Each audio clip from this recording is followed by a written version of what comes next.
Fear. This is gonna be one of those real strange talks. In the past, I've openly discussed my experiments on the channel. Uh, some of the different experiments that I've tried in the past. I don't know which ones I've spoken about, but different different lifestyle changes. The muscle. I did like a muscle thing once. Uh, it's also something I'm working on now, so I don't really want to talk about that a bunch. I don't know what I've talked about in the past, but I've talked about some of the experiments that I've done on Cranky and Bob before. Uh, they're like basically if you've ever, this first half of this video is going to be for anyone who's like 12 or my grandma or my mom. The this I'm a temper it a little bit, and then I'm gonna go a little bit deeper into what I'm actually talking about in the second half of this video. All right. One big thing that I have been trying to do this last year, I did talk about this when I quit YouTube, and I it was me telling the absolute truth to everybody around me, and it didn't really work out 100% like I thought it would. But then again, that's what experiments are for. You have a form of hypothesis, and you collect the data, and you see what's happened. Uh, then you try to re, then you try to retest the experiment. Uh, my most recent experiment has been to take fear to another level. Okay, so fear, the way people look at fear right now, uh, is it's everywhere. It's everywhere at all times. Everything is out here to get us at all times. Everything is trying to kill us. And I try my best to not come across like that, but it's so easy to manipulate people with these trigger words. And I've been experimenting with these trigger words to to see to see exactly what will happen to people. And I've done it real life, people I know face to face. I've done it over the internet.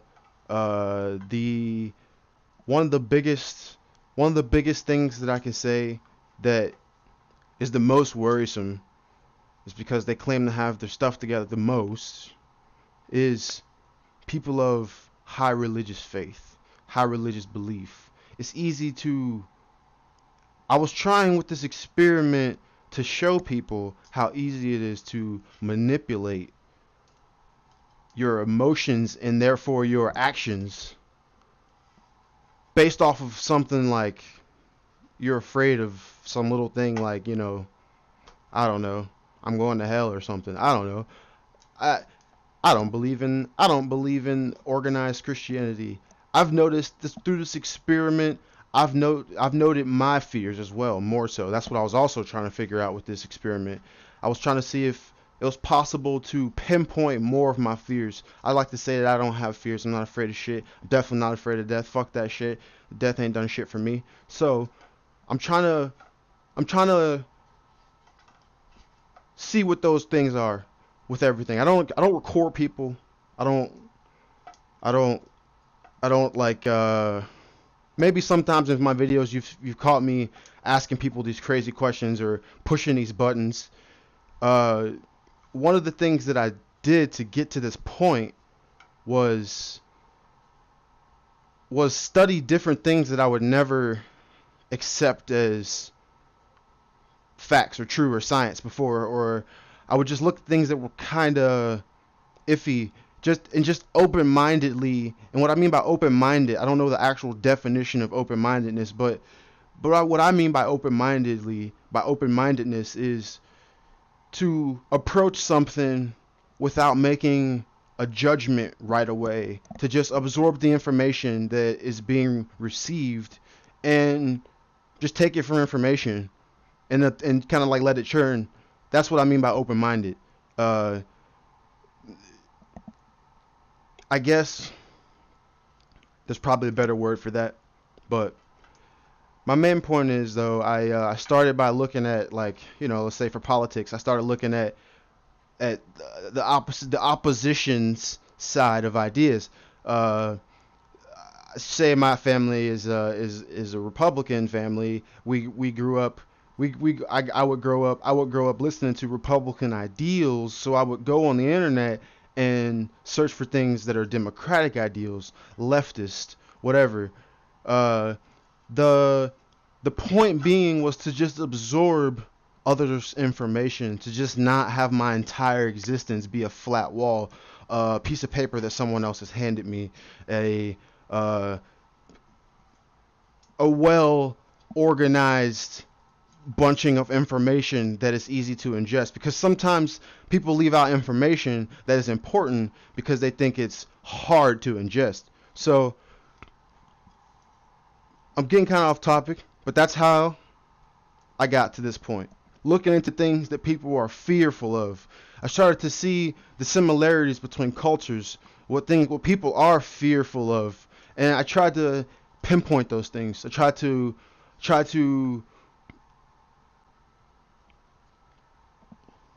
just shine light on things like that. All right. So, for instance, terrorism.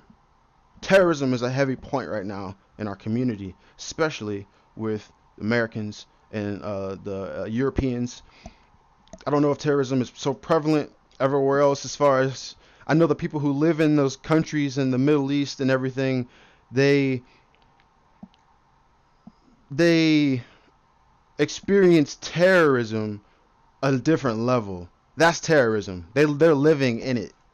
We are in constant fear of terrorism in these other places is what I'm talking about, because we are in fear of the terrorism. They are living in terrorism continuously is what I'm trying to get at. All right. So it's so easy in today's society to put something on TV, put something on the media and say, okay, this is happening over here. Look how terrible these people are. Frame this image like this, cut out everything else. And this is what's happening. This tragedy. These people were terrorizing the community. In recent events that happened in South Carolina, I'm not referring to them. I wouldn't say that any of that was terrorism for sure. But there's so everything that comes on TV, everything.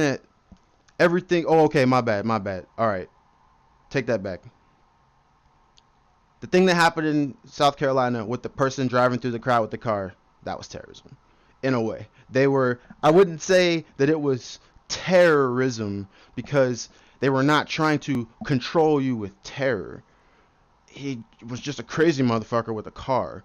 That's what we need to redefine in this country as people. We need to let ourselves open up we need to open up our minds to the idea that what the media says is one thing is not always true, especially the way they use these terms, because the news likes to use big words a lot to basically make you go by what they're saying exactly because, oh, he used a big word, he knows what he's talking about. No, not necessarily. So when the news and the media and they're constantly saying terror this, terror alert that, this, you got to watch out for the Muslims and the crazy extremists. Another trigger word I found was, of course, other than Muslim, was extremist. For people who don't act on very much of anything in life, they just go on about their lives, doing everything they want, only what they want, like every day. I mean, people don't want to work, but you know what I'm saying. People like working, I guess. So you every day go on about what you're only doing. Not really deciding on shit around you, making differences on shit around you. So anyone who does make a difference on anything around you, it's easy to call them an extremist because now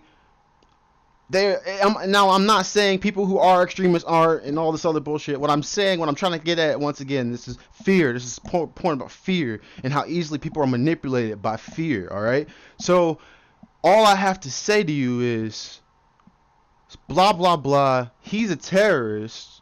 Blah, blah, blah, Muslim. Boom. Now 60% of people believe that that person is probably a terrorist because they're a Muslim, because I put these trigger words in your head. I use these trigger words to just take you to a place that you remember, like probably like 9/11. God rest all those people's freaking souls. So, getting off topic. When fear can be used to halt you in your everyday life, when fear can be used to manipulate your everyday actions, okay? When solely fear, and fear leads to judgment because you fear that you will become what you judge as bad. So, whenever you judge someone for something, people, and now judge is also a trigger word for people, a little bit for me as well. But yeah, I'm not saying I'm immune to anything that I experimented with these triggers. I'm not above any of it. That's what I was saying. It was an experiment to highlight my own Christianity, judging, crazy, call someone crazy. I fucking hate that shit. So it's like, it's just, I don't want you to think that I'm saying, oh, you're all so bad, I'm so good. Okay, blah blah blah. Judgment is I was about to say a different word, a big word. I'm not gonna say that. Judgment comes from fear. Judgment is the fear of others openly saying that you are afraid of that gay person getting married. I don't want my son to be gay. I don't want people to think that I don't want people to think that I think being gay is okay, so I can't vote for gay marriage. Those kinds of things are holding back society, is my point. Now, I'm not saying gay marriage is holding back society, because honestly, I think they should not give a fuck, but I know they're probably trying to do it for like tax purposes and shit. They're probably trying to do it for just the right of just saying like, yo, I can do what the fuck I want. And I agree with that. I see that lane. But I think they should just not give a fuck what they think. That's what I think. But we're not talking about that today. We're talking about fear. So another avenue of fear that I have seen that is easily manipulatable among the people is the idea of being poor, the idea of not having money, the idea of not being able to take care of yourself. When all those things that we need to actually take care of ourselves, to eat, to be able to survive a night in the cold, to be able to survive high temperatures in this desert, all those things are available for you on the internet. All those things have been available for you from humanity. It's like a gift from humanity from the past. People have been living without all of this for thousands of years. So I'm trying to get at poorness, the idea of not having money. I guess people think that I don't have control without money, so that like the lack of control, like it's a fear thing. It's the idea that if I get sick, I can't fucking fix myself. Well, I mean, honestly, fuck this place. You know what I'm saying? Let's stay on track. Fear. So, let's say people are afraid. People are afraid of death. People are afraid to get sick and die. People are afraid to take chances because they might die. People are afraid to say things like, oh man, fuck this government, fuck this society, fuck this system, I'm trying to revolt. People are afraid of those things. I was pushing triggers on people to see, how fearful are you? How fearful are you of these certain things? And I'm about to move on now to a little bit more of a serious part of this. I probably already kind of did. So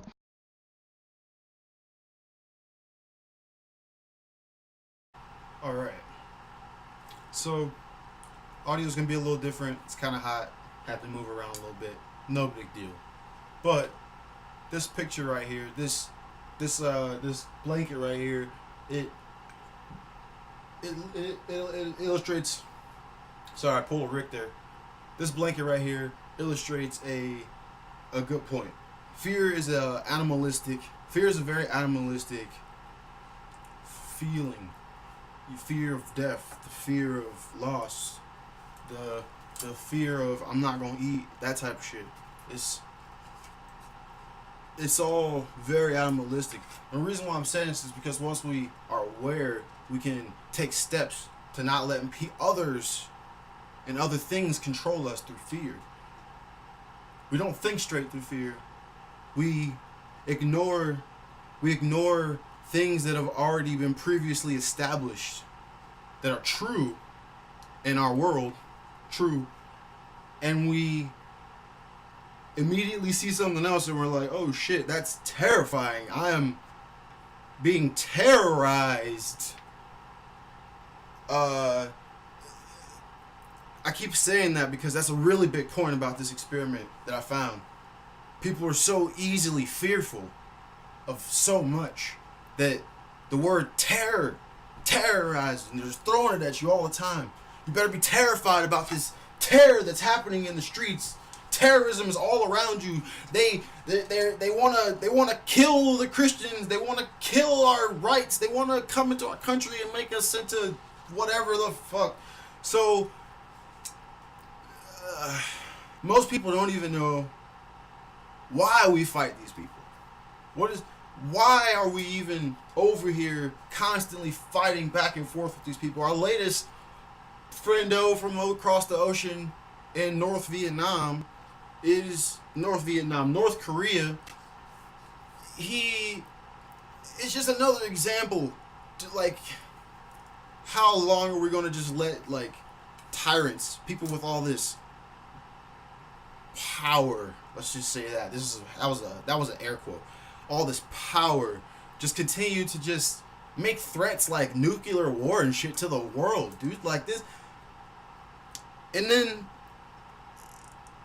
it just plays into what they need. People buying insurance and bunkers, and if you get hit with a damn nuclear bomb, insurance and the bunker ain't gonna save your ass. I promise that. You gotta stop being so fearful. Stop being so afraid of everything all the time. Just take in the information for what it is and think about it. Ingest it. Spit it out later, out of the other end if it's shit. To show you how fearful some people are still from watching this, and they're thinking, this guy's nuts. Telling me not to be afraid of terrorists? No. Telling you to stop being so afraid of what the news is saying and learn about what's really happening, so we can really have some real information about what's going on, so we can really know if we need to be afraid. Is it actually world ending, or is it just more political rhetoric that can be easily turned around to control someone somewhere? Another thing that can just make you say, oh, look at that guy over there. He's evil. He's bad. He's a bad guy. He's a bad guy. He's bad because I'm easily terrified and scared of everything. So so that person is a public nuisance now because I'm easily making everyone else scared because I'm so scared. That guy's freaking me out, so I'm freaking everyone else out by being so fucking freaked out all the time. You get what I'm going at here? So just think, ingest. Critical thinking is important. Fluoride in the water is preventing critical thinking. I don't give a fuck what anyone says. That is a thing, okay? It prevents critical thought. People have forgotten how to think. We have to be taught how to think. I was there once. But once you learn how to think, honestly, just use it in every asset of your life. Fear does not control you. Nothing inanimate can control you. Emotions are inanimate. Alright. Punch your problems right in the face. That was another talk from Bobcat Brownell Strong from Cranky and Bob. If you enjoyed that, then you should talk to someone about it.